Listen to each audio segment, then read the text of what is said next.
ನಾಮಕ್ಕೆ ಸ್ತೋತ್ರವಾಗಲಿ. ದೇವ ನೆನ್ನೆ ಇದ್ದ ಹಾಗೆ ಇವತ್ತಿರುವ ಹಾಗೆ ನಿತ್ಯ ನಿರಂತರವೂ ನೆಲೆಯಾಗಿದ್ದಾನೆ. ಆಮೇಲೆ ಚೆನ್ನಾಗಿದ್ದೀರಾ?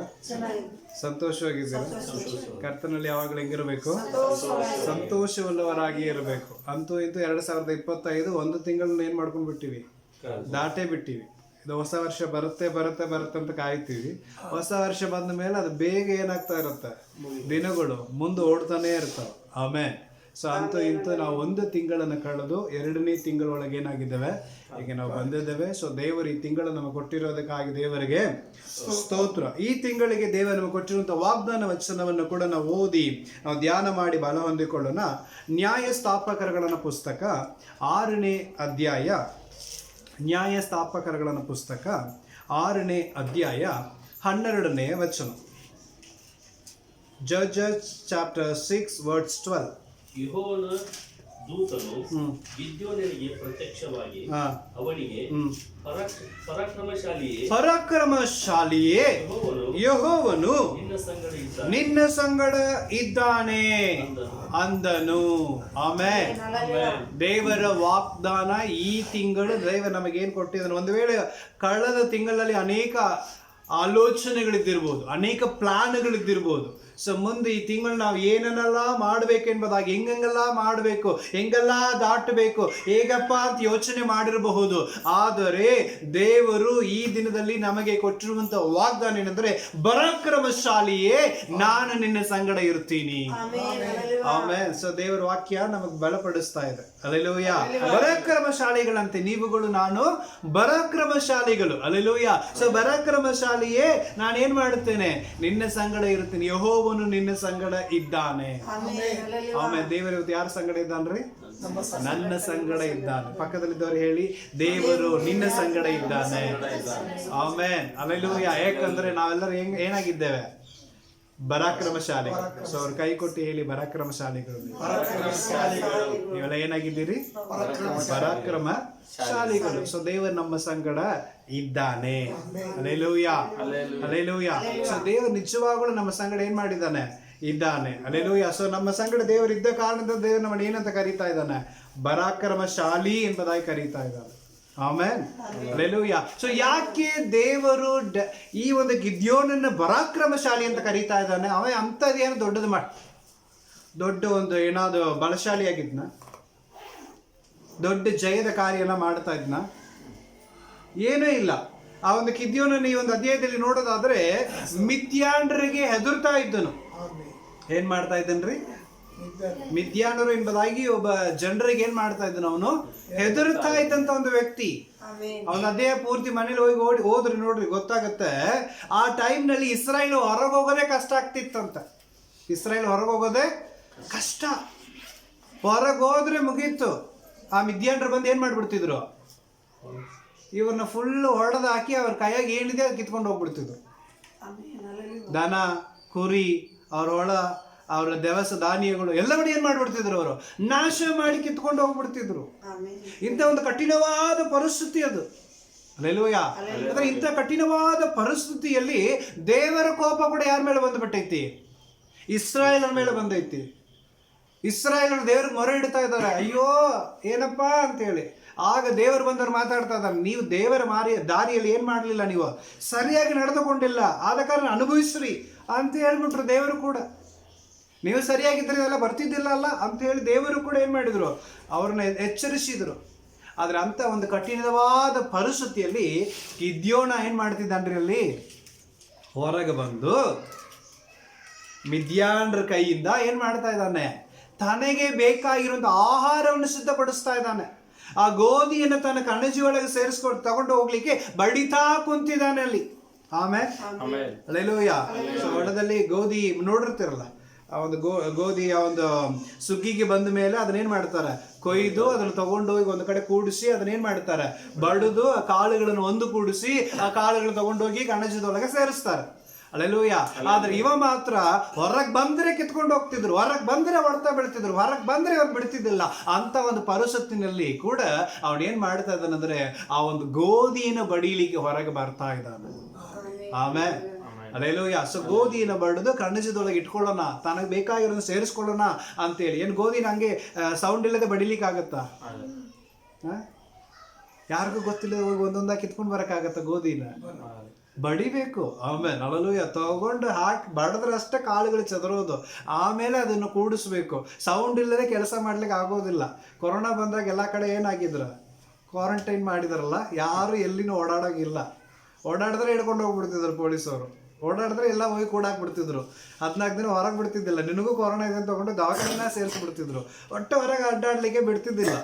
ಅದೇ ರೀತಿಯಾದ ಪರಿಸ್ಥಿತಿ ಇಸ್ರಾಯೇಲ್ ಜನರಿಗೆ ಈಗಿದೆ. ಹೊರಗೆ ಹೋದ್ರೆ ಮುಗಿತವ್ರ ಕತೆ ಅಂತ ಪರಿಸ್ಥಿತಿ. ಆದ್ರೆ ಒಳಗೆ ಕುತ್ಕೊಂಡು ಅವನು ಏನು ಮಾಡಲಿಲ್ಲ, ಯೋಚನೆ ಮಾಡ್ಕೊಂಡು ಕುಂತಿಲ್ಲ. ಒಳಗೆ ಕುತ್ಕೊಂಡು ಅವನು ಏನು ಮಾಡಲಿಲ್ಲ, ಗಾಬರಿಯಾಗಿ ಕುಂತಿಲ್ಲ. ಅವನು ಯೋಚನೆ ಮಾಡಿದ, ಇದ್ರೂ ಇರ್ಲಾದ್ರೂ ನಡಿ ನಾನು ಹೋಗ್ತೀನಿ ಅಂತ ಹೇಳಿ ಧೈರ್ಯ ತಗೊಂಡು ಅವನೇನು ಮಾಡಿದನ್ರಿ, ಮುಂದೆ ಹೋಗಿ ಆ ಗೋಧಿನ ಬಡಿತಾ ಇದ್ನಲ್ಲ, ಅದನ್ನ ದೇವದೂತನು ನೋಡಿ ಅವನನ್ನ ಕರೀತಾ ಇದ್ದಾನೆ, ಏ ಪರಾಕ್ರಮಶಾಲಿಯೇ. ಆಮೇಲೆ ಧೈರ್ಯ ಇರುವ ಪ್ರತಿಯೊಬ್ಬರು ಪರಾಕ್ರಮಶಾಲಿ ಎಂಬುದಾಗಿ ದೇವರು ಕರೀತಾ ಇದ್ದಾನೆ. ಅಲ್ಲೇಲೂಯ. ನಮಗೆ ಧೈರ್ಯ ಇದೆಯಾ, ನಾವೇ ಪರಾಕ್ರಮಶಾಲಿ. ಅಲ್ಲೇಲೂಯ. ಅದಕ್ಕೆ ದೇವ್ರು ಏನ್ ಮಾಡ್ತಿದ್ದಾನೆ, ಸೊ ಕರೆದು ನೀ ಪರಾಕ್ರಮಶಾಲಿ, ನಾನು ನಿನ್ನ ಸಂಗಡ ಇರ್ತೀನಿ ಅಂತ. ಅಲ್ಲೇಲೂಯ. ಯಾರೆಲ್ಲ ಎದುರಿ ಹೋಗಿ, ಯಾರ ಮಾತೆಲ್ಲ ಕೇಳಿ ಎದುರಿ ಹೋಗಿ ಒಳಗೆ ಕುತ್ಕೊಂಡು ಚಿಂತೆ ಮಾಡ್ಕೊಂಡು ಗೋಳಾಡ್ಕೊಂಡು ಇವನ್ ಪ್ರಾರ್ಥನೆ ಮಾಡಿದ್ರು ಕೂಡ ದೇವ್ರು ಏನ್ ಮಾಡ್ಲಿಲ್ಲ, ಅವ್ರ ಪ್ರಾರ್ಥನೆನ ಕೇಳಲಿಲ್ಲ. ಅಲ್ಲೇಲೂಯ. ಆದರೆ ಇವನ್ ಧೈರ್ಯವಾಗಿ ಹೊರಗೆ ಬಂದಿದ್ದನ್ನು ದೇವರು ಏನ್ ಮಾಡಿದ್ರು, ಅಲ್ಲಿ ನೋಡಿದ್ರು. ಆದ ಕಾರಣ ದೇವರು ಅವನನ್ನು ಏನಂತ ಕರೀತಾ ಇದ್ದಾನೆ, ಪರಾಕ್ರಮಶಾಲಿ.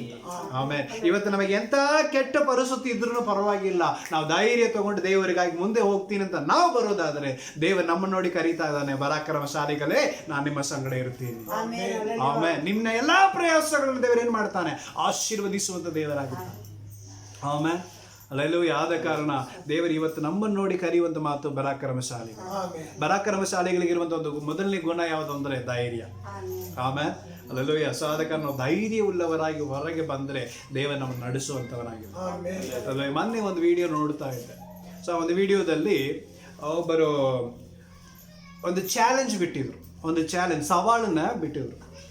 ಒಂದು ಕುರ್ಚಿ ತೊಗೊಂಡ್ಬಂದು ಇಟ್ಟುಕೊಂಡು, ಪ್ಲಾಸ್ಟಿಕ್ ಕುರ್ಚಿನ ತೊಗೊಂಡ್ಬಂದು ಇಟ್ಟು ಇದನ್ನ ಕೈಯಿಂದ ಎತ್ತಬೇಕು, ಯಾರೆಲ್ಲ ಎತ್ತುತ್ತೀರಿ ಅಂತ ಹೇಳುವಾಗ ಎಲ್ಲರೂ ಏನು ಮಾಡಿದ್ರು, ಕೈಗಳನ್ನು ತೋರಿಸಿದ್ರು, ನಾವೆತ್ತೀವಿ ಅಂತ. ಆಮೇಲೆ ಅದು 3 ಜನರನ್ನ ಕರೆದ್ರು, ಬರ್ರಿ ಅಂತೇಳಿ, ಇದನ್ನ ಎತ್ತುತ್ತೀರಾ, ಎತ್ತುತ್ತೀನಿ ಅಂತೇಳಿ. ಓಕೆ, ಆದರೆ ಒಂದು ಕಂಡೀಷನ್, ಕೈಯಿಂದ ತಗೋಬೇಕಂದ್ರೆ ನಿನ್ನ ಒಂದು ಕಿರುಬೆರಳಿದೆ ನೋಡು, ಈ ಕಿರುಬೆರಳಿನಲ್ಲಿ ಏನು ಮಾಡಬೇಕು, ಈ ಕುರ್ಚಿನ ನೀನು ಎತ್ತಬೇಕು ಅಂತ ಹೇಳುವಾಗ ಬರ್ತೀನಿ ಅಂತ ಧೈರ್ಯ ಬಂದವರು ಅಲ್ಲಿ ಬಂದ ಮೇಲೆ, ಅಯ್ಯ ಕೈಯಿಂದ ಎತ್ತಂದ್ರೆ ಎತ್ತುತ್ತೀನಪ್ಪ, ಈ ಕಿರುಬೆರಳಿನಲ್ಲಿ ಎತ್ತಂದ್ರೆ ನನಗೆ ಆಗಂಗಿಲ್ಲ ಅಂತ. ಸರಿ, ಇನ್ನೊಬ್ಬರನ್ನ ಕೇಳಿದ್ರು, ನನಗಾಗಂಗಿಲ್ಲ. ನೀನು ಇಲ್ರಿ ನಮಗಾಗಂಗಿಲ್ಲ, ಕೈಯಾಗ ಎತ್ತಂದ್ರೆ ಎತ್ತೀವಿ, ಆದರೆ ಬೆರಳಿನಲ್ಲಿ ಎತ್ತಂದ್ರೆ ಎತ್ತೋದಿಲ್ಲ ಅಂತೇಳಿ. ಆಮೇಲೆ ಮತ್ತೆ ಸವಾಲು ಬಿಟ್ಟು, ನೋಡ್ರಪ್ಪ ಚಾಲೆಂಜ್ ಇದೆ, ಕಿರು ಬೆರಳಿನಲ್ಲಿ ಈ ಕುರ್ಚಿನ ಏನು ಮಾಡ್ಬೇಕು, ನೀವು ಎತ್ತಬೇಕು, ಎತ್ತಕ್ಕಾಗತ್ತ ಅಂತೇಳಿ. ಆದರೆ ಅದರಲ್ಲಿ ಒಂದು ಸಣ್ಣ ಹುಡುಗಿ, 5-6 ವರ್ಷದ ಹುಡುಗಿ, ಆ ಹುಡುಗಿ ನಾ ಎತ್ತುತ್ತೀನ್ರಿ ಅಂತ ಹೇಳಿ ಬಂದು, ನೀನು ಎತ್ತಿಯಮ್ಮ ಅಂತ ಕೇಳಿದ್ರ, ನಾನು ಎತ್ತುತ್ತೀನ್ರಿ ಅಂತ ಹೇಳಿ. ಹೌದಾ, ಬಂದು ಎತ್ತು ತೋರಿಸು ನೋಡೋಣ ಅಂತ ಹೇಳುವಾಗ ಆ ಸಣ್ಣ ಹುಡುಗಿ ಬಂದು ಆ ಒಂದು ಕುರ್ಚಿನ ಒಂದು ಕೈ ತುದಿ ಇರುತ್ತಲ್ಲ, ಆ ಕೈ ತುದಿಯಲ್ಲಿ ಬೆರಳು ಹಿಂಗೆ ಬಿಟ್ಟು ಹಿಂಗೆ ಎತ್ಬಿಡ್ತು. ಆಮೇಲೆ ಅದು ನೆಲಕ್ಕಿಂತ ಮೇಲೆ ಬಂದು ಬಿಡ್ತು, ಎತ್ತಿದ್ದೀನಿ ನೋಡ್ರಿ ಅಂತ ಹೇಳಿ. ಅವಾಗ ಎಲ್ಲರೂ ಚಾಪ್ ಹೊಡೆದ್ರು, ಅಲ್ಲೆಲ್ಲೂಯ ಕ್ಲಾಪ್ ಹೊಡೆದ್ರು. ಮತ್ತೆ ಆ ಸಣ್ಣ ಹುಡುಗಿಗೆ ಶಾಲ್ ಹಾಕಿದ್ರು, ಸನ್ಮಾನ ಮಾಡಿದ್ರು, ಕರ್ಕೊಂಡೋಗಿ ಸ್ಟೇಜ್ ಮೇಲೆ ಕುಂದ್ರಿಸ್ಬಿಟ್ರು ಆ ಹುಡುಗಿನ. ಆಮೇಲೆ ಅಲ್ಲೆಲ್ಲೂಯ. ಆಮೇಲೆ ಆ 3 ಜನ ಬಂದಿದ್ರಲ್ಲ, ಅವ್ರ ಹತ್ರ ಕೇಳಿದ್ರು, ಈಗ ನೀವು ಎತ್ತಿರಮ್ಮ? ಈಗ ಎತ್ತೀನ್ರಿ. ಯಾಕ?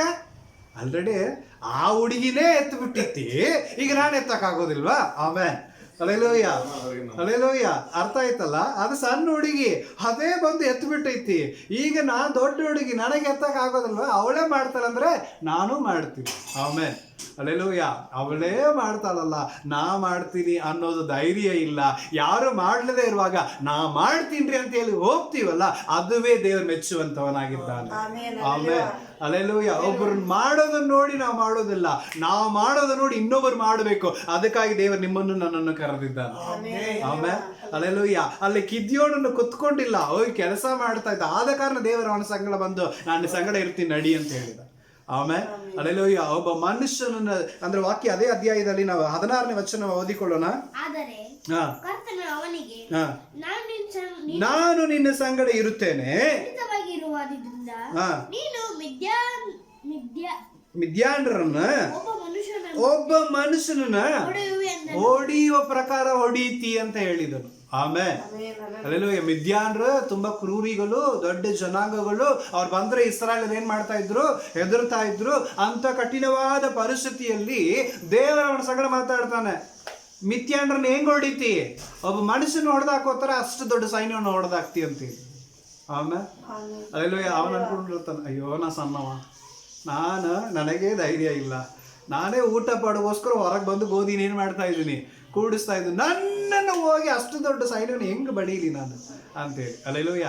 ನೀ ಗೋಧಿನ ಬಡ್ದಿಯಲ್ಲ, ಆಮೇಲೆ ಅಲ್ಲೆಲ್ಲೂಯ್ಯ, ನೀನು ಹೊಟ್ಟೆಗೆ ಬೇಕಂತ ಹೇಳಿ ಏನು ಮಾಡಿದ್ದೀನಿ, ನೀನು ಗೋಧಿನ ಬಡಿಲಿಕ್ಕೆ ಹೊರಗೆ ಬಂದಿಲ್ಲ, ಅಷ್ಟೇ ಸಾಕು, ನಿನ್ನನ್ನು ಇಟ್ಟುಕೊಂಡು ನಾನು ಇಸ್ರಾಯೇಲನ್ನು ಬಿಡಿಸ್ತೀನಿ ಅಂತೇಳಿ. ಆಮೇಲೆ ಆ ಒಂದು ಧೈರ್ಯ, ರೋಲ್ ಮಾಡೆಲ್ನ ದೇವರು ಇಷ್ಟಪಡ್ತಾ ಇದ್ದಾನೆ.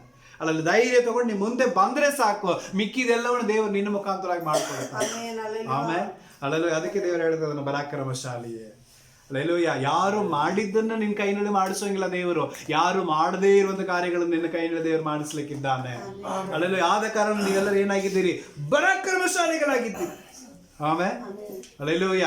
ಇವತ್ತು ನಾವೆಲ್ಲರೂ ಪರಾಕ್ರಮಶಾಲಿಗಳು, ಹೆಮ್ಮೆಯಿಂದ ಹೇಳ್ಬೋದು. ಪಕ್ಕದಲ್ಲಿ ಕೈ ಕೊಟ್ಟು ಹೇಳಿ, ನಾವೆಲ್ಲ ಪರಾಕ್ರಮಶಾಲಿಗಳು. ಆಮೇಲೆ ನಾವೆಲ್ಲರೂ ಪರಾಕ್ರಮಶಾಲಿಗಳು. ದೇವರು ಯಾಕಂದ್ರೆ ನನ್ನ ಸಂಗಡ ಇದ್ದಾನೆ. ಅಲ್ಲೆಲ್ಲೂಯ್ಯ. ಯಾರು ಮಾಡದೇ ಇರುವಂತ ಕಾರ್ಯಗಳು ದೇವರು ನನ್ನ ಮುಖಾಂತರವಾಗಿ ಮಾಡ್ಲಿಕ್ಕಿದ್ದಾನೆ. ಅಲ್ಲೆಲ್ಲೂಯ್ಯ. ಆದ ಕಾರಣ ನಾನು ಏನಾಗಿದ್ದೇನೆ?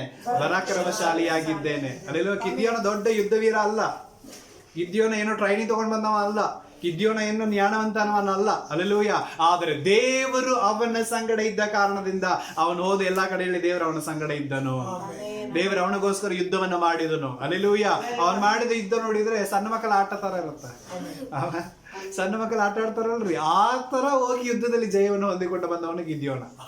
ಆಮೇಲೆ ಅಲ್ಲೆಲ್ಲೂಯ್ಯ. ಇಷ್ಟು ದೊಡ್ಡ ಜನ ಬೇರೆ, ಕೇವಲ ಇಷ್ಟೇ ಜನ ಸಾಕು. ಸ್ವಲ್ಪ ಜನರ ದೇವರು ಏನ್ ಮಾಡಿದ್ರು? ಅವನ ಸಂಗಡ ಕಳಿಸಿದ್ರು. ಅಷ್ಟೇ ಜನಗಳನ್ನು ಇಟ್ಟುಕೊಂಡು ಅವನು ಏನ್ ಮಾಡಿದ? ಯುದ್ಧದಲ್ಲಿ ಜಯವನ್ನು ಹೊಂದಿಕೊಂಡನು.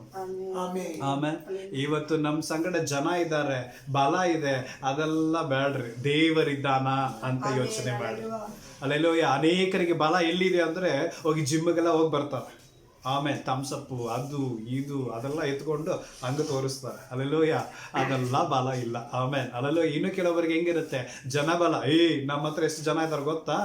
ಅಲ್ಲೆಲ್ಲೂಯ್ಯ. ನನ್ನ ಮೇಲೆ ಕೈ ಇಡ, ನಮ್ಮ ಬಳಗ ಬರ್ತಾವ, ನಮ್ಮ ಊರು ಬರ್ತಾವ, ಅದು ಬರ್ತಾವ, ನನ್ನ ಹಿಂದೆ ಇಷ್ಟು ಜನ ಇದ್ದಾರಂತ ಕೊಚ್ಚಿಕೊಳ್ಳುತ್ತಾರೆ. ಅಲ್ಲೆಲ್ಲೂಯ್ಯ. ಅಷ್ಟೆಲ್ಲ ಬಲ ನನಗೆ ಬೇಕಾಗಿಲ್ಲ. ಅಲ್ಲೆಲ್ಲೂಯ್ಯ. ನಮ್ಮಪ್ಪನಾಗಿರುವಂತ ಯೇಸು ನನ್ನ ಸಂಗಡ ಇದ್ದಾನ, ಅದುವೇ ನನ್ನ ಬಲ. ಆಮೇಲೆ ಅಲ್ಲೆಲ್ಲೂಯ್ಯ. ಅದಕ್ಕೆ ದೇವರು ಹೇಳ್ತಾನೆ, ಈ ತಿಂಗಳಲ್ಲ ನಾನೇ ನಿನ್ನ ಬಲವಾಗಿರುತ್ತೇನೆ, ನಿನ್ನ ಸಂಗಡ ಬರುತ್ತೇನೆ. ಅಲ್ಲೆಲ್ಲೂಯ್ಯ. ನಾನು ನಿನ್ನ ಸಂಗಡ ಇರುವ ಕಾರಣದಿಂದ ನೀನು ಎದಕ್ಕೆ ಏನು ಮಾಡಬೇಡ, ನೀನು ಅಂಜಬೇಡ. ಆಮೇಲೆ ಅಲ್ಲೆಲ್ಲೂಯ್ಯ. ಯಾಕಂದ್ರೆ ಯಾರು ಮಾಡದೇ ಇರುವಂತ ಕಾರ್ಯಗಳು ದೇವರು ನಿನ್ನ ಮುಖಾಂತರವಾಗಿ ಮಾಡುತ್ತಾನೆ. ಅಲ್ಲೆಲ್ಲೂಯ್ಯ. ಸೊ ಆದ ಕಾರಣ ಫಸ್ಟ್ ನಾನು ಪರಾಕ್ರಮಶಾಲಿ ಆಗ್ಬೇಕಂದ್ರೆ ನನಗೇನ್ ಬೇಕು ರೀ? ಧೈರ್ಯ ಬೇಕು. ಆಮೇಲೆ ಅಲ್ಲೆಲ್ಲೂಯ್ಯ. ನನಗೇನ್ ಬೇಕು? ಫಸ್ಟ್ ಧೈರ್ಯ ಬೇಕು. ನಡಿ ಏನಾದ್ರೂ ನೋಡ್ಕೊಳ್ಳೋಣ ಅಂತ ಧೈರ್ಯ ಮುಂದೆ ಬರಬೇಕು. ಅಲ್ಲೆಲ್ಲೂಯ್ಯ. ಯಾರು ಏನ್ ಮಾಡಿದ್ರು ಪರವಾಗಿಲ್ಲ, ಮುಂದೆ ಬರುವಾಗ ದೇವ್ರು ಏನ್ ಮಾಡ್ತಾನೆ? ನಮ್ಮ ಸಂಗಡ ಇದ್ದು ದೊಡ್ಡ ಕಾರ್ಯಗಳನ್ನ ಮಾಡುವಂತವನಾಗಿರ್ತಾನೆ. ಅಲ್ಲೆಲ್ಲೂಯ್ಯ. ಡ್ಯಾನಿಯಲ್ ಪುಸ್ತಕ 6ನೇ ಅಧ್ಯಾಯದಲ್ಲಿ 10ನೇ ವಚನದಲ್ಲಿ ನಾವು ನೋಡುತ್ತೇವೆ. ಆ ಡ್ಯಾನಿಯಲ್ ಏನ್ ಮಾಡ್ತಿದ್ದಾನಲ್ಲಿ? ಯಾವಾಗ ಬರಹಕ್ಕೆ ರುಜು ಹಾಕಿದ ಎಂದು ದಾನಿಯೇಲನಿಗೆ ತಿಳಿಯಿತು, ಆಗ ಅವನು ತನ್ನ ಮನೆಗೆ ಹೋದನು. ಅವನು ಕೋಣೆಯಲ್ಲಿ ಕಿಟಕಿಗಳು ಎದುರಾಗಿ ತೆರೆಯಲ್ಪಟ್ಟಿದ್ದರಿಂದ ಅವನು ಮೊದಲು ಮಾಡುತ್ತಿದ್ದ ಪ್ರಕಾರವೇ ದಿನಕ್ಕೆ 3 ಸಾರಿ ಮೊಣಕಾಲೂರಿ ದೇವರ ಸನ್ನಿಧಿಯಲ್ಲಿ ಪ್ರಾರ್ಥನೆಯನ್ನು ಸ್ತೋತ್ರವನ್ನು ಆಮೇನ್ ಮಾಡುತ್ತಿದ್ದನು. ಅಲ್ಲೆಲ್ಲೂಯ್ಯ. ಇಲ್ಲಿ ಡ್ಯಾನಿಯಲ್ ಒಂದು ಇಕ್ಕಟ್ಟು, ಯಾರು ಏನ್ ಮಾಡೋಂಗಿಲ್ಲ, ನಿಮಗಿಷ್ಟವಾದ ದೇವರುಗಳನ್ನು ಪ್ರಾರ್ಥನೆ ಮಾಡುವಂಗಿಲ್ಲ. ಯಾರು ಪ್ರಾರ್ಥನೆ ಮಾಡಕೂಡುದು, ಎಲ್ಲಿ ಹೋಗಿ ಸೇರಕೂಡುದು. ನೀವೆಲ್ಲರೂ ಏನ್ ಮಾಡಬೇಕು? ರಾಜನಿಗೆ ಅಡ್ಡ ಬೀಳಬೇಕು, ರಾಜನನ್ನೇ ಆರಾಧನೆ ಮಾಡಬೇಕೆಂಬುದಾಗಿ ಒಂದು ದೊಡ್ಡ ಕಾನೂನು ಬಂದೈತೆ. ಅಲ್ಲೆಲ್ಲೂಯ್ಯ. ಅರ್ಥ ಆಯ್ತಲ್ಲ? ದೊಡ್ಡ ಕಾನೂನು ಬಂದೈತೆ. ಆದರೆ ಇಂಥ ಒಂದು ಕಠಿಣವಾದ ಕಾನೂನು ಅದು ಹೆಂಗಂದ್ರೆ, ಯಾರಾದೊಬ್ಬರು ಬೇರೆ ದೇವರನ್ನ ಏನಾದ್ರು ಪೂಜೆ ಮಾಡ್ತಿದ್ದಾರೆ, ಆರಾಧನೆ ಮಾಡ್ತಿದ್ದಾರೆ, ಪ್ರಾರ್ಥನೆ ಮಾಡ್ತಿದ್ದಾರೆ ಅಂದರೆ ನೀವು ಎವಿಡೆನ್ಸ್ ಸಮೇತವಾಗಿ ತೊಗೊಂಡ್ಬಂದು ಕೊಟ್ಟರೆ ಸಾಕು, ಅವ್ರನ್ನ ಹಿಡಿದು ನಾವು ಏನು ಮಾಡ್ತೀವಿ? ಶಿಕ್ಷಿಸ್ತೀವಿ ಅಂಥೇಳಿ ಆರ್ಡರ್ ಪಾಸ್ ಆಗಿದೆ. ಈಗ ಅಂದರೆ ಜನ ಏನು ಮಾಡ್ತಾರೆ? ತಾ ಮಾಡೋದನ್ನು ಬಿಡ್ತಾರ, ಮಂದಿ ಮಾಡೋದನ್ನು ಹುಡ್ಕೊಂಡು ಬಂದಿರ್ತಾರೆ. ಈಗ ಅರ್ಥ ಆಯ್ತಲ್ಲ ನಾನು ಹೇಳಿದ್ದು? ಅಲ್ಲೆಲ್ಲೂಯ್ಯ. ಈಗ ಉದಾಹರಣೆಗೆ ರೀಸೆಂಟಾಗಿ ಕೂಡ ಕೆಲವೊಂದು ಕಡೆ ನಡೀತು, ಯಾರಾದ್ರೂ ಪ್ರಾರ್ಥನೆ ಮಾಡೋರದ್ದು ಫೋಟೋ ತೊಗೊಂಡು ಬರ್ರಿ, ವಿಡಿಯೋ ತೊಗೊಂಡು ಬರ್ರಿ, ನಿಮಗೇನು ಮಾಡ್ತೀವಿ, ರೊಕ್ಕ ಕೊಡ್ತೀವಿ, 5,000 ಸಿಗತ್ತೆ, 10,000 ಸಿಗತ್ತೆ ಅಂತ ಹೇಳಿ ಏನು ಮಾಡ್ತಿದ್ರು ಕೆಲವೊಬ್ಬರೆಲ್ಲ ಓಡಾಡ್ದು, ಪ್ರೇಯರ್ ಮಾಡಿದ್ರೆ ಸಾಕು ಮೊಬೈಲ್ ತೊಗೊಂಡು ಬಂದುಬಿಡೋರು, ಹಂಗೆಲ್ಲ ಇತ್ತು. ಅದೇ ಪ್ರಕಾರ ಡ್ಯಾನಿಯಲ್ ಕಾಲದಲ್ಲಿ ಇತ್ತು. ಯಾರು ಪ್ರಾರ್ಥನೆ ಮಾಡೋಂಗಿಲ್ಲ, ಆರಾಧನೆ ಮಾಡೋಂಗಿಲ್ಲ. ಆಮೇಲೆ ಆದರೆ ಇಂಥ ಒಂದು ಕಠಿಣವಾದ ಪರಿಸ್ಥಿತಿಯಲ್ಲಿ ಡ್ಯಾನಿಯಲ್ ಎಲ್ಲಿ ಹೋಗ್ತಿದ್ದಾನೆ? ತನ್ನ ಮನೆಗೆ ಹೋಗ್ತಾನೆ, ಕಿಟಕಿ ಕಡೆ ಕುಂದಿರ್ತಾನೆ. ಅವನು ಮೊದಲು ಮಾಡಿದಂತೆ, ವಾಕ್ಯ ಹಂಗೆ ಹೇಳಿದ, ಅವನು ಮೊದಲು ಮಾಡಿದಂತೆ ದಿನಕ್ಕೆ 3 ಆವರ್ತಿ ಅವನೇನು ಮಾಡ್ತಾ ಇದ್ದನು? ಕೈಗಳನ್ನು ಎತ್ತಿಕೊಂಡು ಪ್ರಾರ್ಥನೆ ಸ್ತೋತ್ರಗಳನ್ನು ಮಾಡುತ್ತಾ ಇದ್ದನು. ಆಮೆನ್. Hallelujah, hallelujah. ಅರ್ಥ ಆಯ್ತಲ್ಲ? ಸೊ ನಾವು ಇನ್ನೊಬ್ಬರ ಮಾತನ್ನು ಕೇಳಿ ಕುಗ್ಗಿ ಮನೆ ಒಳಗೆ ಕುತ್ಕೋಬಾರದು. ನಮ್ಮ ಸಂಗಡ ದೇವರಿದ್ದಾನಂತ ಹೇಳಿದ್ರೆ ದೇವರಿಗಾಗಿ ನಾವು ಮುಂದೆ ನಡೆಯುವಂಥವರಾಗಿರಬೇಕು. ಆಗ ದೇವ ನನ್ನ ಸಂಗಡ ಇರ್ತಾನೆ. ಎಲ್ಲರೂ ಭಯಪಟ್ಟು ಹೋಗಿ ಕುತ್ಕೊಂಡಿದ್ರು, ಇವ ಮಾತ್ರ ಹೋಗಿ ಪ್ರಾರ್ಥನೆ ಮಾಡ್ತಾ ಕುಂತಿದ್ದಾನೆ. ಅಲ್ಲೆಲ್ಲೋ ಆದ್ರೂ ಜನ ಬಿಡಲಿಲ್ಲ, ಹೋಗಿ ಹಿಡ್ದೇ ಬಿಟ್ರು ಅವನ್ನ. ಪ್ರಾರ್ಥನೆ ಮಾಡೋಣ, ಬರ್ರಿ ಬರ್ರಿ ಬರ್ರಿ ಅಂತ ಕರ್ಕೊಂಡೋಗಿ ತೋರಿಸಿ, ನೋಡ್ರಿ ಪ್ರೇಯರ್ ಮಾಡಕತ್ತಾನೆ, ಏನೋ ಹೇಳಿದ್ರಲ್ಲ, ದಂಡನೆ ಕೊಡ್ರಿ ಅವನಿಗೆ ಅಂದರು. ಅಲ್ಲೆಲ್ಲೋ ಕರ್ಕೊಂಡೋದ್ರು. ಕರ್ಕೊಂಡೋಗಿ ಯಪ್ಪ ಬಿಟ್ಟು ಬಿಡೋಂದ್ರೆ ನಾ ಬಿಡೋಂಗಿಲ್ಲ, ನಾನಂದ್ರೆ ಪ್ರಾರ್ಥನೆ ಬಿಡೋಂಗಿಲ್ರಿ.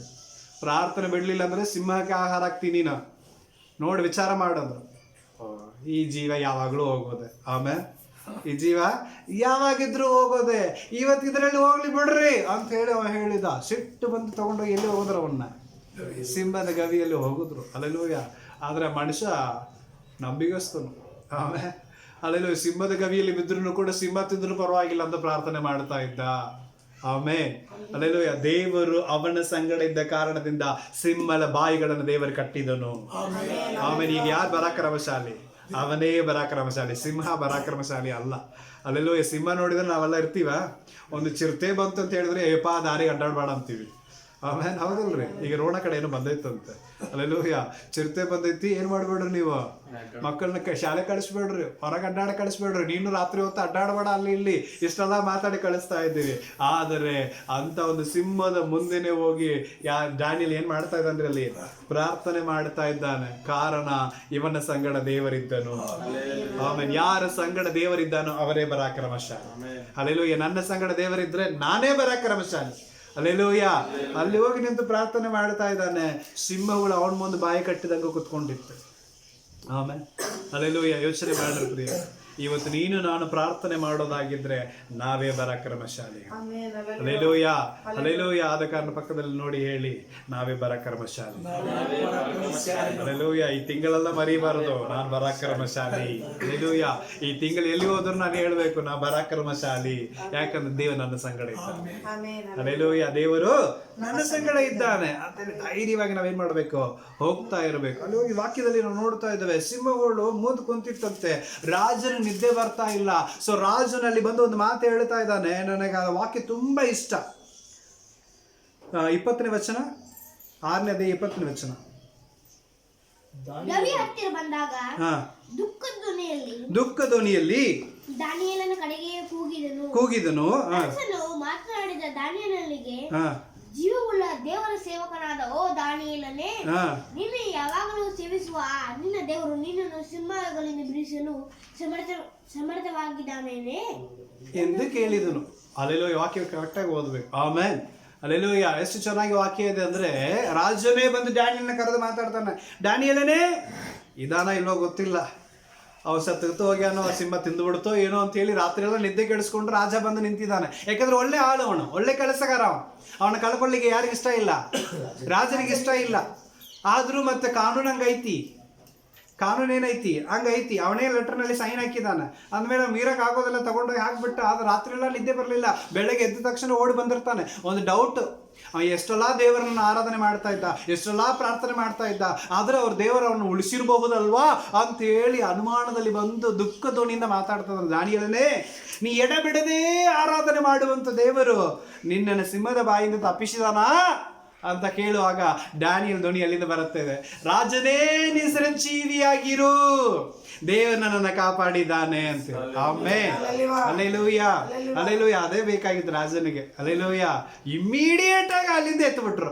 ಏನ್ರೋ ನೀವು, ಹಲ್ಲೆಲೂಯಾ, ಅಲ್ಲೆಲ್ಲ ನೀವೆಲ್ಲ ಏನ್ರು ಇಷ್ಟು ನಾಳೆ ಸಿಂಹ ಇದ್ರು ಅದ್ರ ಮಧ್ಯದಲ್ಲಿ ಒಬ್ಬ ಕುಂತು ಬಂದ ಅಂದ್ರೆ ಇವನೇ ಪರಾಕ್ರಮಶಾಲಿ, ಇವ ಹೇಳಿದಂತೆ ನೀವೆಲ್ಲ ಕೇಳ್ರು ಅಂತೇಳಿ ಕಾನೂನು ಚೇಂಜ್ ಮಾಡಿಬಿಟ್ಟ ರಾಜ. ಆಮೇಲೆ ಅಲ್ಲೆಲ್ಲ ಎಂತ ದೊಡ್ಡ ಬದಲಾವಣೆ. ಪ್ರಾರ್ಥನೆ ಮಾಡುವುದರಿಂದ ಮಾಡುವಂಥ ಕಾರ್ಯಗಳು ಎಂತ ದೊಡ್ಡ ದೊಡ್ಡ ಕಾರ್ಯಗಳು. ಆಮೇಲೆ ಅಲ್ಲೆಲ್ಲೂ ಅಲ್ಲಿ ಈಗ ಏನ್ ರಾಜನ ಮಾತು ನಡೀತಾ ಇಲ್ಲ, ಈಗ ಯಾರ ಮಾತು ನಡೀತಾ ಇದೆ ಅಲ್ಲಿ? ದಾನಿಯಲ್ ಏನ್ ಹೇಳ್ತಾನೆ ಅದನ್ನ ಅವ್ರ ಜನ ಮಾಡಬೇಕು. ಅಲ್ಲೆಲ್ಲೂಯ್ಯ. ಈಗ ಆ ಕಾನೂನು ಏನ್ ಮಾಡ್ರಿ, ತೆಗೆದಾಕ್ರಿ. ಈಗ ಇವ ಏನ್ ಕಾನೂನು ಹಾಕ್ತಾನಲ್ರ ಅದನ್ನ ಹಾಕ್ರಿ. ಆಮೇಲೆ ಅಲ್ಲೆಲ್ಲೂ ಇವನ್ ದೇವರನ್ನ ನೀವೆಲ್ಲ ಆರಾಧನೆ ಮಾಡ್ರಿ. ಇಂಥ ದೊಡ್ಡ ದೇವರದಾನ ಅಂತ ಹೇಳಿ ಅಲ್ಲಿ ಪರಿಸ್ಥಿತಿನ ದೇವರು ಬದಲಾಯಿಸಿ. ಆಮೇಲೆ ಅಲ್ಲೆಲ್ಲೂಯ್ಯ. ಯಾರ್ರಿ ಪರಾಕ್ರಮಶಾಲಿ? ಅಲ್ಲೆಲ್ಲೂಯ್ಯ. ನಾವು ಧೈರ್ಯವಾಗಿ ಹೇಳ್ಬೋದು, ನಾನು ಪರಾಕ್ರಮಶಾಲಿ. ನಾನು ಪ್ರಾರ್ಥನೆ ಮಾಡ್ತಾ ಇದ್ರೆ ನಾನೇ ಪರಾಕ್ರಮಶಾಲಿ. ಅದು ಎಂಥ ಕೆಟ್ಟ ಪರಿಸ್ಥಿತಿ ಬಂದ್ರು ದೇವರ ಸಮ್ಮುಖದಲ್ಲಿ ಹೋಗಿ ಕೂತ್ಕೊಂಡು ಕೈಗಳನ್ನು ಎತ್ತಿಕೊಂಡು ನಾನು ಪ್ರಾರ್ಥನೆ ಮಾಡ್ತಾ ಇದ್ರೆ ನಾನೇ ಪರಾಕ್ರಮಶಾಲಿ. ದೇವರು ನನಗೋಸ್ಕರ ಎಲ್ಲ ಅನುಕೂಲ ಮಾಡಿಕೊಡುತ್ತಾನೆ. ಹಲ್ಲೆಲೂಯಾ. ಅರ್ಥ ಆಯ್ತಲ್ಲ? ನನಗೋಸ್ಕರ ದೇವರು ಎಲ್ಲ ಅನುಕೂಲ ಮಾಡಿಕೊಡುತ್ತಾನೆ. ಹಲ್ಲೆಲೂಯಾ. ಇವತ್ತು ನಾವೇನ್ ಮಾಡಬೇಕು? ಪ್ರಾರ್ಥನೆ ಮಾಡುವಂಥವರಾಗಿರ್ಬೇಕು. ಪಕ್ಕದಲ್ಲಿ ನೋಡಿ ಹೇಳಿ, ಪ್ರಾರ್ಥನೆ ಮಾಡ್ರಿ ಅಧಿಕವಾಗಿ. ನಾವು ಈ ತಿಂಗಳು ಎಷ್ಟು ಮಟ್ಟಿಗೆ ನಾವು ಪ್ರಾರ್ಥನೆ ಮಾಡ್ತೀವೋ ಅಷ್ಟು ಮಟ್ಟಿಗೆ ದೇವರು ನಮಗೋಸ್ಕರ ದೊಡ್ಡ ಕಾರ್ಯಗಳನ್ನು ಮಾಡುವಂಥವನಾಗಿರ್ತಾನೆ. ಹಲ್ಲೆಲೂಯಾ. ಎಂಥ ದೊಡ್ಡ ವೈರಿಗಳು ಬಂದ್ರು, ಎಂಥ ದೊಡ್ಡ ಸಿಂಹಗಳು ಬಂದ್ರು ಅದು ನಮ್ಮನ್ನು ಕಚ್ಚಲಿಕ್ಕೆ ಸಾಧ್ಯನೇ ಇಲ್ಲ. ಯಾಕಂದ್ರೆ ದೇವರು ನನ್ನ ಸಂಗಡ ಇದ್ದಾನೆ. Hallelujah, hallelujah. ವಾಕ್ಯದಲ್ಲಿ ನಾವು ನೋಡ್ತಾ ಇದ್ದೇವೆ, ಯೋಬನ ಪುಸ್ತಕದಲ್ಲಿ 2ನೇ ಅಧ್ಯಾಯದಲ್ಲಿ ಆ ಒಂದು ಯೋಬನ ಹೆಂಡತಿ ಒಂದು ಮಾತು ಹೇಳ್ತಾ ಇದ್ದಲ್ಲ, ಏನದು?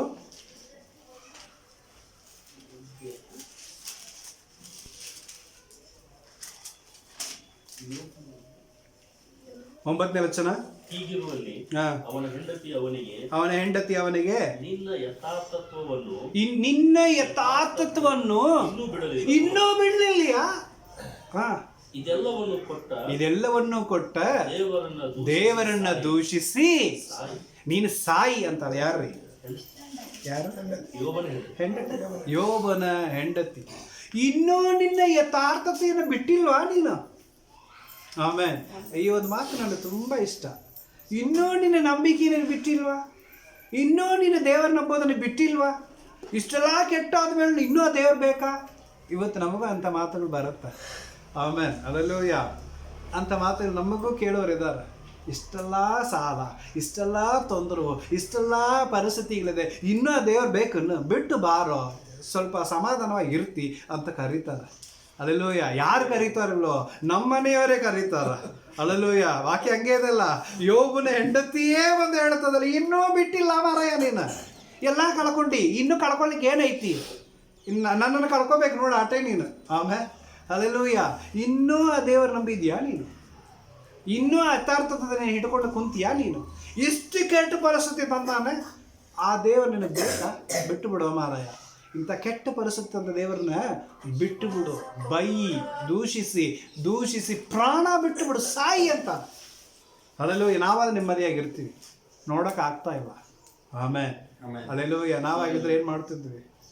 10 ಗೋಲಾಡಿ, ಅಯ್ಯೋ ತಾಳಿ ಕಟ್ಟಿ ಎಷ್ಟೆಲ್ಲ ದೊಡ್ಡದು ಸಾಕಿದೆ, ಎಷ್ಟೆಲ್ಲ ತಂದು ಕೊಟ್ಟಿದೆ, ಎಲ್ಲ ತಿಂದಲ್ಲ, ಎಲ್ಲ ಮಾಡಲ್ಲ, ಈಕಿನ ಭಯಕತ್ತಲ್ಲ, ಇನ್ನೂ ಸ್ವಲ್ಪ ಕೊರಗೆ ಸತ್ತೋಗ್ಬಿಡ್ತದೆ. ಆಮೇಲೆ ಹೌದಾ ಇಲ್ಲ? ಇನ್ನು ಬೇಕಂದ್ರೆ ಯಾರು ಮಾತಾಡ್ತಾರಲ್ವೋ, ಹೆಂಡತಿ ಮಾತಾಡಿದ್ರೆ ಗಂಡಸರು ಬೇಗ ನೊಂದ್ಕೊಂಡು ಬಿಡ್ತಾರೆ. ಆಮೇಲೆ ಅಲ್ಲೆಲ್ಲೂಯ್ಯ. ಅವ್ರ ಮಾತು ಅಷ್ಟು ಹರ್ಟ್ ಆಗಿಬಿಡುತ್ತೆ. ಯಾಕಂದರೆ ನಮ್ಮ ದೇಹದಲ್ಲಿ ಅರ್ಧ ಅವರು, ಅಂದರೆ ನನ್ನ ಆಲೋಚನೆ ಅವಳಾಗಿರ್ಬೇಕಂತ ಬಯಸ್ತೀವಿ, ನನ್ನ ಶರೀರ ಅವಳಾಗಿರ್ಬೇಕಂತ ಬಯಸ್ತೀವಿ. ಸೊ ನನ್ನ ಎಲ್ಲ ಭಾವನೆಗಳನ್ನ ಅರ್ಥ ಮಾಡ್ಕೊಂಡು ಅವಳೇ ಅಂತ ನಾವು, ಯಾಕಂದ್ರೆ ಮಕ್ಕಳು ನಂಬಂಗಿಲ್ಲ, ಹೆತ್ತವ್ರು ನಂಬಂಗಿಲ್ಲ. ಸಾಯೋ ತನಕ ನನಗೆ ಇರೋಳು ಆಕೆ ಒಬ್ಬಾಕಿನೇ ಅಂತ ಒಂದು ಫಿಕ್ಸ್ ಮಾಡ್ಕೊಂಡಿರ್ತಾನೆ ಗಂಡಸರುಗಳು. ಯಾವಾಗಲೂ ಫಸ್ಟ್ ಅವ್ರ ತಾಯಿ ಮಾತು ಕೇಳ್ತಾ ಇರ್ತಾರೆ. ಗಂಡಸರು ಮಾತ್ರ ಯಾವಾಗಲೂ ಅವ್ರ ತಾಯಿ ಹೆಂಗೆ ಹೇಳ್ತಾರೆ ಹಂಗೆ ಕೇಳ್ಕೊಂಡು ಬರ್ತಾರೆ. ಮದುವೆ ಆದಮೇಲೆ ಹಂಗೆ ಹಗೂರವಾಗಿ ಯಾರನ್ನ ಫಿಕ್ಸ್ ಮಾಡ್ಕೊಳ್ತಾರೆ ಅವರು? ಹೆಂಡತಿನ ಫಿಕ್ಸ್ ಮಾಡ್ಕೊಂಡಿರ್ತಾರೆ. ಸಾಯೋ ತನಕ ಇವಳು ನನ್ನ ಸಂಗಡ ಇರ್ತಾಳೆ ಅಂತೇಳಿ ಗಟ್ಟಿ ಮಾಡ್ಕೊಂಡು ಬಿಟ್ಟಿರ್ತಾರೆ. ಆದರೆ ಅಂಥವಲ್ಲೇ ಬಂದು ಏನಾದ್ರು ಮಾತಾಡಿದ್ರೆ ಸಹಿಸ್ಕೊಳಕ್ಕೆ ಆಗೋಂಗಿಲ್ಲ. ಅದಕ್ಕೆ ಮನೇಲಿ ಜಗಳ ಬಂದರೆ ಗಂಡಸರು ಮನೇಲಿ ಇರೋದೆಲ್ಲ ಹೋಗ್ಬಿಡ್ತಾರೆ ಎಲ್ಲದು. ಆಮೇಲೆ ಇದ್ದರೆ ಇನ್ನೂ ಸ್ವಲ್ಪ ಜಾಸ್ತಿ ಆಗ್ತಾವೆ, ಸಮಾಧಾನ ಕೇಳ್ತಾವಂತೇಳಿ. ಅಲ್ಲೆಲ್ಲೂಯ್ಯ. ಅಂಥ ಒಂದು ಹೆಂಡತಿ ಬಂದು ಏನಾದ್ರು ಮಾತಾಡಿದ್ರೆ ಸಹಿಸ್ಕೊಳಂಗಿಲ್ಲ. ಆದರೆ ಯೋಬನಿಗೆ ಅವನ ಹೆಂಡತಿ ಬಂದು ಮಾತಾಡ್ತಾ ಇದ್ದಾಳೆ, ಸಾಯೋವಲ್ಲಪ್ಪ ನೀನು, ಸತ್ತು ಬಿಡು, ಈ ಪರಿಸ್ಥಿತಿನ ಇರೋದಕ್ಕಿಂತ ನೀನು ಸತ್ತು ಬಿಡು ಅಂತ. ಇನ್ನೂ ಆ ಯಥಾರ್ಥನ ಹಿಡ್ಕೊಂಡು ಕುಂತಿಯಲ್ಲ. ಆಮೇಲೆ ಆದರೆ ಯೋಬನು ಒಂದು ಮಾತು ಹೇಳ್ತಿದ್ದಾನೆ, ಹುಚ್ಚಿ ಥರ ಮಾತಾಡಬೇಡ. ಆಮೇಲೆ ಹೆಂಡತಿಗೆ ಹೇಳಿದ ಮಾತುಗಳು ಎಷ್ಟು ಜ್ಞಾನವಾಗಿ ನಡ್ಕೊಳ್ತಾನೆ ನೋಡ್ರಿ. ಹುಚ್ಚಿ ಥರ ಮಾತಾಡಬೇಡ ನೀನು. ಆಮೇಲೆ ಮೂರ್ಖಳು ಮಾತಾಡ್ದಂಗೆ ಮಾತಾಡಬೇಡ. ಅಲ್ಲೆಲ್ಲೂಯ್ಯ. ದೇವರು ಎಲ್ಲ ಎಷ್ಟೋ ಒಳ್ಳೇದು ಕೊಟ್ಟ. ಈ ಊರಿನಲ್ಲೇ ನಾನೇ ದೊಡ್ಡ ಶ್ರೀಮಂತ. ಆಮೇಲೆ ಅಲ್ಲೆಲ್ಲೂಯ್ಯ. ನನ್ನ ಹತ್ರ ಇಲ್ಲದ ಏನಿತ್ತು ಹಂಗೆಲ್ಲ ನನ್ನ ಇಟ್ಟಿದ್ದ ದೇವರು, ಅಷ್ಟೆಲ್ಲ ನನಗೆ ಒಳ್ಳೇದು ಮಾಡೋಣ, ಅದೆಲ್ಲ ಮರುತನ ದೇವ್ರನ್ನ ಹೆಂಗೆ ಬೈಲಿ ಅಂತ. ಆಮೇಲೆ ಅಷ್ಟೆಲ್ಲ ಕೊಟ್ಟ ದೇವ್ರನ್ನ ನಾನು ಹೆಂಗೆ ಬೈಲಿ? ಏನೀಗ ಸ್ವಲ್ಪ ಕಷ್ಟಕಾಲ ಬಂದೈತಿ ತಗೋ, ದೇವರಿಗಾಗಿ ನಾನು ಸಹಿಸ್ಕೊಳ್ತೀನಿ ಅಂತ. ಆಮೇಲೆ ಅಲ್ಲೆಲ್ಲ ಯಾರಿಗೋಸ್ಕರ? ದೇವರಿಗಾಗಿ ನಾನು ಸಹಿಸ್ಕೊಳ್ಳೋಣ ಅಂತ ಹೆಂಡತಿನ ಸೇರಿಸ್ಕೊಳ್ತಾನಲ್ಲಿ. Alleluia, alleluia. ಇದು ನಿಜವಾಗಲೂ ಪ್ರಾಮಾಣಿಕತೆ, ನಂಬಿಕೆ. ನಾವು ಒಂದು ಮಾತು ಕೊಡ್ತೀವಿ, ಒಂದು ಪ್ರಮಾಣ ಮಾಡುತ್ತೀವಿ, ಒಂದು ನಿರ್ಧಾರ ತಗೊಂಡಿವಿ ಅಂದ್ರೆ ಅದರಲ್ಲಿ ಸರಿಯಾಗಿ ನಿಂತುಕೊಳ್ಳಬೇಕು. ನಾವು ಪ್ರತಿಯೊಬ್ಬರು ದೀಕ್ಷಾಸ್ಥಾನ ತಗೊಳ್ಳುವಾಗ ಒಂದು ನಿರ್ಧಾರ ತಗೊಳ್ತೀವಿ, ಏನೇ ಬಂದರೂ ನಾವು ದೇವರನ್ನ ಬಿಡೋಂಗಿಲ್ಲ ಅಂತೇಳಿ. ಅದರ ಇವತ್ತು ಎಷ್ಟು ಜನ ಬಿಡ್ತಾ ಇದ್ದಾರೆ? ಆಮೇಲೆ ಅಲ್ಲ ಎಷ್ಟೋ ಜನ ಬಿಡ್ತಾ ಇದ್ದಾರೆ. ಆದರೆ ಯೋಬನಿಗೆ ಎಂಥ ಸ್ಥಿತಿ ಬಂದ್ರು ಅವ್ನು ಮುಂದಿಂದ ಆಲೋಚನೆ ಮಾಡ್ತಾ ಇಲ್ಲ, ನಾನು ನಂಬಿಕೆನ ಬಿಡೋಂಗಿಲ್ಲಪ್ಪ ಅಂತ. ಆ ನಂಬಿಕೆನ, ಆ ಪ್ರಾಮಾಣಿಕತೆಯನ್ನು ಏನು ಮಾಡ್ತಾ ಇದ್ದಾನೆ? ಗಟ್ಟಿಯಾಗಿ ಹಿಡಿದುಕೊಂಡು ಸತ್ರೂ ದೇವರಲ್ಲೇ ಸಾಯನ ಬಿಡು ಅಂತ ಹೇಳಿ ಹೆಂಡತಿನ ಕರ್ಕೊಳ್ತಾ ಇದ್ದಾನಲ್ಲ, ಆ ಒಂದು ಮನಸ್ಸಿನ ಮೂಲಕವಾಗಿ ದೇವರ ಅವನ ಸಂಗಡ ಇದ್ದನು. ಆಮೇಲೆ ಇವತ್ತು ಯಾರಿಗೆ ಪರಾಕ್ರಮಶಾಲಿ? ಯೋಬ, ಅವನೇ ಪರಾಕ್ರಮಶಾಲಿ. ಅಲ್ಲೆಲ್ಲೂಯ್ಯ. ಅಷ್ಟೆಲ್ಲ ಆರೋಗ್ಯ ಕ್ಷೀಣವಾಗಿದೆ. ಆಮೇಲೆ ಅಲ್ಲೆಲ್ಲೂಯ್ಯ. ದೇಹವೆಲ್ಲ ರೋಗ ಬಂದೈತಿ. ಇಂಥ ಕೆಟ್ಟ ಪರಿಸ್ಥಿತಿನಲ್ಲಿ ಕೂಡ ಅವನು ತುಂಬ ಪ್ರಾಮಾಣಿಕನಾಗಿದ್ದನು. ಹೆಂಗಿದ್ದ? ಪ್ರಾಮಾಣಿಕನಾಗಿದ್ದ, ಅಂದರೆ ನಂಬಿಗಸ್ತನಾಗಿದ್ದನು. ಅಲ್ಲೆಲ್ಲೂಯ್ಯ. ಇವತ್ತು ಮೂರನೇದಾಗಿ ನಾವು ಪರಾಕ್ರಮಶಾಲಿಯಾಗಿರ್ಬೇಕಂದ್ರೆ ನಾವು ನಂಬಿಗಸ್ತರಾಗಿರ್ಬೇಕು. ಆಮೇಲೆ ಅಲ್ಲೆಲ್ಲೂಯ್ಯ. ನಾವು ನಂಬಿಗಸ್ತರಾಗಿರುವಾಗ ದೇವರು ನನ್ನ ಸಂಗಡ ಇರ್ತಾನೆ. ನಿನ್ನಲ್ಲಿ ನಂಬಿಕೆ ಇದ್ರೆ ನೀನೇ ಪರಾಕ್ರಮಶಾಲಿ. ಅಲ್ಲೆಲ್ಲೂಯ್ಯ. ಪಕ್ಕದಲ್ಲಿ ನೋಡಿ ಹೇಳಿ, ನಂಬಿಕೆಯುಳ್ಳವರಾಗಿರ್ರಿ, ನೀವೇ ಪರಾಕ್ರಮಶಾಲಿ. ಆಮೇಲೆ ಅಲ್ಲೆಲ್ಲೂಯ್ಯ. ಇವತ್ತು ನಿಜವಾಗ್ಲೂ ನನ್ನಲ್ಲಿ ಏನಿದೆ? ನಂಬಿಕೆ ಇದೆ ಅಂದ್ರೆ ನಾನೇ ಪರಾಕ್ರಮಶಾಲಿ. ನಾ ಪರಾಕ್ರಮಶಾಲಿಯಾಗಿದ್ದು ನನ್ನ ಸಂಗಡ ಯಾರು ಇರ್ತಾರ? ದೇವರಿದ್ದೇ ಇರ್ತಾರೆ. ಅಲ್ಲೆಲ್ಲೂಯ್ಯ. ಕಳೆದುಕೊಂಡಿದ್ದು ಎಲ್ಲವನ್ನು ವಾಕ್ಯದಲ್ಲಿ ನೋಡ್ತಾ ಇದ್ದೇವೆ. ಅವನು ಕಳೆದುಕೊಂಡಿದ್ದು ಎಲ್ಲವನ್ನು ಹೆಂಗೆ ಹೊಂದ್ಕೊಂಡಿದ್ದಾನೆ? 2 ಪಟ್ಟು ಜಾಸ್ತಿ ಹೊಂದಿಕೊಳ್ತಾ ಇದ್ದಾನೆ. ಅಲ್ಲೆಲ್ಲೂಯ್ಯ. ಈಗ ದೇವರಿಗಾಗಿ ಕಳೆದುಕೊಳ್ತಾ ಇದ್ದೀನಿ, ಆದರೆ ಮುಂದೆ ದೇವರು ನನಗೋಸ್ಕರ 2 ಪಟ್ಟು ಕೊಡ್ಲಿಕ್ಕಿದ್ದಾನೆ. ಅಲ್ಲೆಲ್ಲೂಯ್ಯ. ಅದು ಜನರಾಗಿರ್ಬೋದು, ಆಸ್ತಿ ಆಗಿರ್ಬೋದು, ಏನೇ ಆರೋಗ್ಯವಾಗಿರ್ಬೋದು, ಏನೇನು ದೇವರಿಗಾಗಿ ನಾನು ಕಳೆದುಕೊಂಡ್ರೆ ದೇವರು ನನಗೋಸ್ಕರ 2 ಪಟ್ಟು ಕೊಟ್ಟೇ ಕೊಡ್ತಾನೆ. ಆಮೇಲೆ ಯಾಕಂದ್ರೆ ನಾನು ಪರಾಕ್ರಮಶಾಲಿ. ನಾನೇನು? ಪರಾಕ್ರಮಶಾಲಿ. ದೇವ ನನ್ನ ಸಂಗಡ ಇದ್ದಾನೆ. ಅಲ್ಲೆಲ್ಲೂಯ್ಯ. ಸೊ ಆದ ಕಾರಣ ಪ್ರಿಯರೇ, ಈ ತಿಂಗಳೆಲ್ಲ ಈ ಒಂದು ವಾಕ್ಯ ನನ್ನನ್ನು ಬಲಪಡಿಸಬೇಕಂದ್ರೆ ನಾನು ಪರಾಕ್ರಮಶಾಲಿಯಾಗಿರಬೇಕು. ದೇವ ನಮ್ಮ ನೋಡಿ ಏನಂತ ಕರಿಬೇಕು? ಪರಾಕ್ರಮಶಾಲಿಯೇ ಎಂಬುದಾಗಿ ಏನು ಮಾಡಬೇಕು? ಕರಿಬೇಕು. ಅಲ್ಲೆಲ್ಲೂಯ್ಯ. ಸೊ ನಾನು ಒಂದು ಮಾತು ಹೇಳುತ್ತೀನಿ. ಸೊ ನಿಮಗೇನಾದ್ರು ನೀವು ಪ್ರಾರ್ಥನೆ ಮಾಡುತ್ತಿರಲ್ಲ, ಅದನ್ನು ಬರೆದಿಟ್ಟು ಪ್ರೇಯರ್ ಮಾಡಿರಿ. ಆಮೇಲೆ ಒಂದು ನೋಟ್ ತಗೊಂಡು ಆ ನೋಟ್ನಲ್ಲಿ ಏನು ಮಾಡಿರಿ? ಈ ದಿನ ಈ ಒಂದು ವಿಷಯಕ್ಕೋಸ್ಕರ ಪ್ರಾರ್ಥನೆ ಶುರು ಮಾಡಿದೆ ಅಂತೇಳಿ ಆ ವಿಷಯಕ್ಕೋಸ್ಕರ ಏನು ಮಾಡ್ರಿ? ನೀವು ಒಂದು ಬರೆದಿಟ್ಟು ಬಿಡ್ರಿ. ಆ ಕಾರ್ಯ ಯಾವಾಗ ನಿಮ್ಮ ಜೀವಿತದಲ್ಲಿ ಆಗಿದೆಯೋ, 1 ದಿನಕ್ಕಾಗತ್ತೆ, 2 ದಿನಕ್ಕಾಗತ್ತೆ, 1 ವಾರಕ್ಕಾಗತ್ತೆ, 10 ದಿನಕ್ಕಾಗತ್ತೆ, 1 ವರ್ಷಕ್ಕಾಗತ್ತೆ, ಹೇಳಿಕ್ಕೆ ಬರೋಂಗಿಲ್ಲ. ಅಲ್ಲೆಲ್ಲೂಯ್ಯ. ಆದರೆ ಆ ವಿಷಯಕ್ಕೋಸ್ಕರ ನಾವೇನು ಮಾಡ್ತಾ ಇರ್ತೀವಿ? ಪ್ರಾರ್ಥನೆ ಮಾಡ್ತಾ ಇರ್ತೀವಲ್ಲ. ಸೊ ಆ ವಿಷಯ ಯಾವ ಡೇಟ್ನಲ್ಲಿ ಆ ವಿಷಯಕ್ಕೋಸ್ಕರ ಪ್ರಾರ್ಥನೆ ಮಾಡ್ಲಿಕ್ಕೆ ಶುರು ಮಾಡಿದ್ದೀರಿ ಅಂತ ಹೇಳಿ ಆ ವಿಷಯವನ್ನು ಹಾಕಿ ಡೇಟ್ ಹಾಕ್ಬಿಡ್ರಿ. ನಿಮಗೆ ಉತ್ತರ ಸಿಕ್ಕಿದ ತಕ್ಷಣ ಅದರ ಕೆಳಗೆ ಬರೀರಿ, ಈ ಡೇಟ್ನಲ್ಲಿ ಈ ಒಂದು ಪ್ರಾರ್ಥನೆ ನನಗೆ ಉತ್ತರ ಸಿಕ್ತು ಅಂತೇಳಿ. ಆಮೇಲೆ ಅಲ್ಲೆಲ್ಲೂಯ್ಯ. ಹಂಗೆ ನಾವು ಒಂದೊಂದು ವಿಷಯವನ್ನು ಬರೆದು ಇಡ್ತಾ ಹೋಗ್ತಾ ಇದ್ರೆ ಇವತ್ತು ಏನೋ ಕಷ್ಟಕಾಲ ಬಂದಾಗ ಆ ಡೈರಿ ತೆಗೆದು ನೋಡಿದ್ರೆ ಸಾಕು, ಇಷ್ಟೆಲ್ಲ ನನಗೋಸ್ಕರ ದೇವರು ಮಾಡೋಣ, ಇದನ್ನು ಮಾಡೇ ಮಾಡ್ತಾನಂತ ನಂಬಿಕೆ ಬರುತ್ತೆ. ಆಮೇಲೆ ಅಲ್ಲೆಲ್ಲೂಯ್ಯ. ಯಾಕಂದ್ರೆ ಅನೇಕ ಸಾರಿ ನಾವು ಮರೆತು ಬಿಡ್ತೀವಿ, ಮನುಷ್ಯರೆಲ್ಲ ಮರೆತು ಬಿಡ್ತೀವಿ. ಅಲ್ಲೆಲ್ಲೂಯ್ಯ. ಕೆಲವೊಂದು ವಿಷಯಗಳು ನಮಗೆ ನೆನಪೇ ಇರೋದಿಲ್ಲ. ಆದರೆ ನಾವೆಲ್ಲರೂ ಅದನ್ನು ಬರೆದು ಇಟ್ಟಿದ್ರೆ ಒಂದಿನ ಏನೋ ಬಂದಾಗ ನಮಗೇ ಗೊತ್ತಾಗೋದಿಲ್ಲ, ಇಷ್ಟೆಲ್ಲ ದೇವರು ನನಗೋಸ್ಕರ ಮಾಡೋಣ ಅಂತೆಲ್ಲ ವಿಚಾರ ಮಾಡ್ಬೋದು. ಇವತ್ತು ದೇವರ ಭಕ್ತರು ಇದೆಲ್ಲ ಬರೆದಿಟ್ಟಿದ್ದಕ್ಕೆ ಇವತ್ತು ಸತ್ಯವೇದ ನಮ್ಮ ಕೈನಲ್ಲಿ ಸಿಕ್ಕೈತಿ. ಆಮೇಲೆ ಅಲ್ಲೆಲ್ಲೂಯ್ಯ. ನಾವು ಬರೆದಿಟ್ರೆ ಒಂದು ನಾಳೆ ನಮ್ಮ ಸಂತತಿ ಕೂಡ ಏನಾಗುತ್ತೆ? ನಮ್ಮ ಅಪ್ಪ ಇಷ್ಟೆಲ್ಲ ಪ್ರಾರ್ಥನೆ ಮಾಡೋಣ, ನಮಗೆ ಗೊತ್ತಾಗೋದಿಲ್ಲ ನಮ್ಮ ಮಕ್ಕಳಿಗಾಗಿ ಎಷ್ಟು ನೊಂದು ಪ್ರಾರ್ಥನೆ ಮಾಡಿರ್ತೀವಿ ಅಂತೇಳಿ.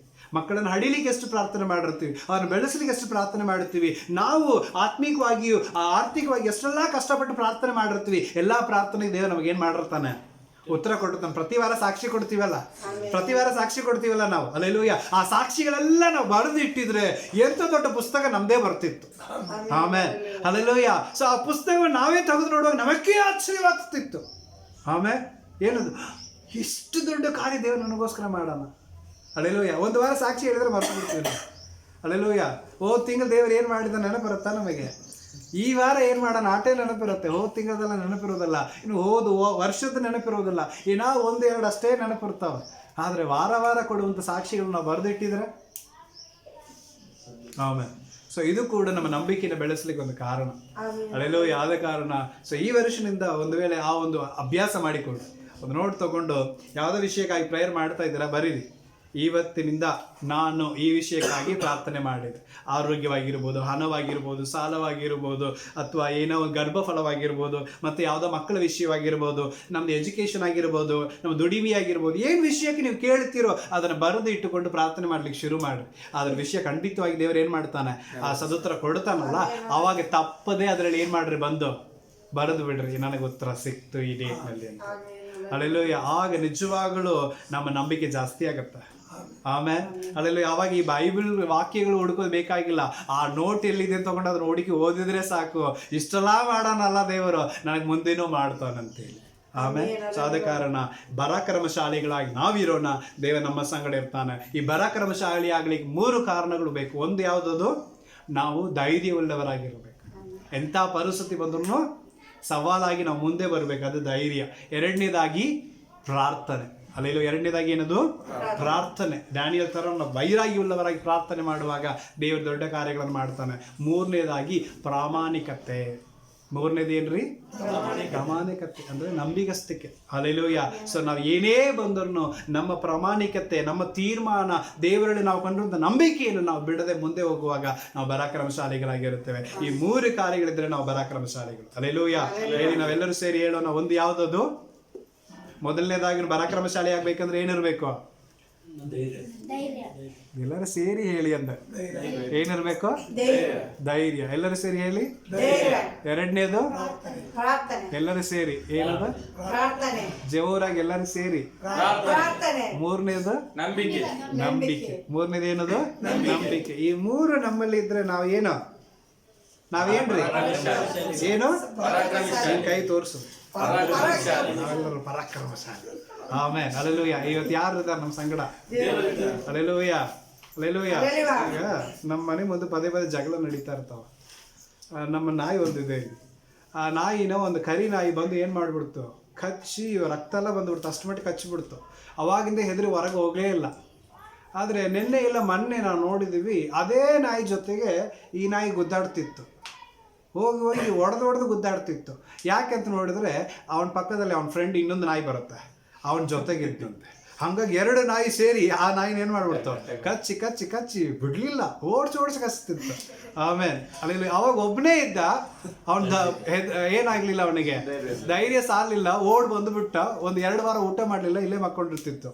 ಆಮೇಲೆ ಆದರೆ ಈಗ ಅವನ ದೋಸ್ತ ಅವನು ಸಿಕ್ಬಿಟ್ಟಾನ, ಇವನು ತುಂಬ ಕ್ಲೋಸ್ ಆಗಿಬಿಟ್ಟಾನ. ಹಂಗಾಗಿ ಅವರಿಬ್ಬರು ಇದ್ದಿದ್ದಕ್ಕೆ ಅವ್ನಿಗೇನು ಬಂದ್ಬಿಟ್ಟೈತಿ, ಬರ್ಲಿ ಬಿಡು ನೋಡ್ತೀನಿ. ಆಮೇಲೆ ಅಲ್ಲೆಲ್ಲೂಯ. ಆದ ಕಾರಣ ಇವತ್ತು ನಾವು ಒಬ್ಬರೇ ಹೋದ್ರೆ ನಿಜವಾಗ್ಲೂ ನಮಗೆ ಧೈರ್ಯ ಇರೋದಿಲ್ಲ. ನಮ್ಮ ಸಂಗಡ ನಮ್ಮ ದೇವರಿದ್ರೆ ನಾವು ಬಲಶಾಲಿಯಾಗಿರ್ತೀವಿ. ಯಾರು ಬಂದ್ರು ನಾವು ಏನು ಮಾಡ್ತೀವಿ, ಎದುರಿಸುವಂಥವರಾಗಿರ್ತೀವಿ. ಆಮೇಲೆ ಅಲ್ಲಿ ಆದ ಕಾರಣ ಪ್ರಿಯರು, ಈ ತಿಂಗಳ ದೇವ ನಮ್ಮ ಸಂಗಡ ಇದ್ದಾನೆ. ನಾವು ಪರಾಕ್ರಮಶಾಲಿಗಳಾಗಿ ಮುಂದೆ ಹೋಗೋಣ, ಎಲ್ಲ ಆಶೀರ್ವಾದಗಳನ್ನು ಹೊಂದಿಕೊಳ್ಳೋಣ. ದೇವರ ವಾಕ್ಯಗಳನ್ನು ಆಶೀರ್ವಾದ ಮಾಡಿಕೊಡಲಿ. ನಾವು ಪ್ರಾರ್ಥನೆಗಾಗಿ ನಾವು ಹೋಗೋಣ. ಸರ್ವಶಕ್ತನು ನೀತಿವಂತನೂ ಆಗಿರುವಂಥ ತಂದೆಯಾದ ದೇವರೇ, ಒಂದು ಒಳ್ಳೆ ಅಮೂಲ್ಯವಾದ ಸಮಯಕ್ಕಾಗಿ ನಿಮಗೆ ಸ್ತೋತ್ರ. ನೀನು ಒಳ್ಳೆಯವನು ಸ್ವಾಮಿ, ಒಳ್ಳೆಯದನ್ನು ಮಾತ್ರ ಮಾಡುವಂಥ ದೇವರು. ಈ ತಿಂಗಳು ನಮಗೆ ವಾಗ್ದಾನ ಕೊಟ್ಟಿದ್ದೀರಿ ಸ್ವಾಮಿ. ಪರಾಕ್ರಮಶಾಲಿಯೇ ಕರ್ತನು ನಿನ್ನ ಸಂಗಡ ಇದ್ದಾನೆ ಎಂಬುದಾಗಿ ನಿಜವಾಗಲೂ ಈ ತಿಂಗಳ ಕರ್ತನೇ ನೀನು ನಮ್ಮ ಸಂಗಡ ಇರೋದಕ್ಕಾಗಿ ಸ್ತೋತ್ರ. ಕರ್ತನೇ, ನಮ್ಮಲ್ಲಿ ಕರ್ತನೇ ಗಿದ್ಯೋನಲ್ಲಿರುವಂಥ ಧೈರ್ಯವನ್ನು ಇವತ್ತು ನಮಗೆ ಕೊಡು ಸ್ವಾಮಿ. ನಾವು ಪರಾಕ್ರಮಶಾಲಿಗಳಾಗ್ತೇವೆ ಅಪ್ಪ. ಡ್ಯಾನಿಯಲ್ನಲ್ಲಿರುವಂಥ ಪ್ರಾರ್ಥನೆ ಆತ್ಮವನ್ನು ನಮಗೆ ಕೊಡು ಸ್ವಾಮಿ. ನಾವು ಪರಾಕ್ರಮಶಾಲಿಗಳಾಗ್ತೇವೆ ದೇವರೇ. ಯೋಬನಲ್ಲಿರುವಂತಹ ಪ್ರಾಮಾಣಿಕತೆಯನ್ನು ಇವತ್ತು ನಮಗೆ ಕೊಡು ಸ್ವಾಮಿ. ನಾವು ಕೂಡ ಪರಾಕ್ರಮಶಾಲಿಗಳಾಗ್ತೇವೆ. ನಾವು ಪರಾಕ್ರಮಶಾಲಿಗಳಾಗಿರೋದಾದರೆ ನೀವು ನಮ್ಮ ಸಂಗಡ ಬರುವಂತ ದೇವರಾಗಿದ್ದೀರಿ ಸ್ವಾಮಿ. ನೀವು ನಮ್ಮ ಸಂಗಡ ಬರುವಾಗ ನಾವೆಲ್ಲವನ್ನು ಜಯಿಸುತ್ತೇವೆ, ನಾವೆಲ್ಲವನ್ನು ದಾಟುತ್ತೇವೆ, ನಾವೆಲ್ಲವನ್ನು ಹೊಂದಿಕೊಳ್ಳುತ್ತೇವೆ ಸ್ವಾಮಿ. ನಿಜವಾಗ್ಲೂ ತಿಂಗಳಲ್ಲ, ಈ ವಾಕ್ಯದಂತೆ ನಮ್ಮನ್ನು ಬಲಪಡಿಸಲಿಕ್ಕಿದೆಯಲ್ಲಪ್ಪ, ಅದಕ್ಕಾಗಿ ನಿಮಗೆ ಸ್ತೋತ್ರ. ಈ ವಾಕ್ಯದಲ್ಲಿ ಧೈರ್ಯಪಡಿಸಿದ್ದಕ್ಕಾಗಿ ಸ್ತೋತ್ರ. ಈ ವಾಕ್ಯದಲ್ಲಿ ನಂಬಿಕೆ ತುಂಬಿಸಿದ್ದಕ್ಕಾಗಿ ಸ್ತೋತ್ರ. ಕರ್ತನೇ, ಇಲ್ಲಿ ಬರುವಾಗ ನಾವು ಏನಪ್ಪ ಅಂತ ಹೇಳಿ ವಿಚಾರ ಮಾಡಿಕೊಂಡು ಚಿಂತೆಯಲ್ಲಿ ಬಂದಿದ್ದೇವೆ. ಆದರೆ ಅಪ್ಪ, ಇಲ್ಲಿಂದ ಹೋಗುವಾಗ ಒಂದು ಹೊಸ ಬಲವನ್ನು ಹೊಂದಿಕೊಂಡು ಹೋಗ್ತಾ ಇದ್ದೇವೆ. ಈ ಬಲ, ಈ ಪರಾಕ್ರಮವು ನಮ್ಮ ಜೀವಿತದಲ್ಲಿ ಇರಲಿ ಸ್ವಾಮಿ. ಕರ್ತನೆ, ಹಾಗೆ ನೀವು ಮಾಡ್ತಿರೋದಕ್ಕಾಗಿ ನಿಮಗೆ ಸ್ತೋತ್ರ. ಪ್ರಾರ್ಥನೆ ಕೇಳಿದ್ದಕ್ಕಾಗಿ ಸ್ತೋತ್ರ. ಎಲ್ಲ ಸ್ತುತಿಗೆ ನಮ್ಮ ಮಹಿಮೆಯು ನಿನ್ನೊಬ್ಬನಿಗೆ ಮಾತ್ರ ಸಲ್ಲಿಸ್ತಾ ಇದ್ದೇವೆ. ಯೇಸು ಕ್ರಿಸ್ತನ ಮುದ್ದಾದ ನಾಮದಲ್ಲಿ, ಪರಿಶುದ್ಧಾತ್ಮನೇ ನಿನ್ನ ಸಹಾಯದಲ್ಲಿ ಪ್ರಾರ್ಥನೆಯಲ್ಲಿ ಬೇಡಿ ಹೊಂದುತ್ತಾ ಇದ್ದೇವೆ ನಮ್ಮ ಜೀವವುಳ್ಳ ಸ್ವರ್ಗೀಯ ತಂದೆಯಾದ ದೇವರೇ. Amen. God bless you. Praise the Lord.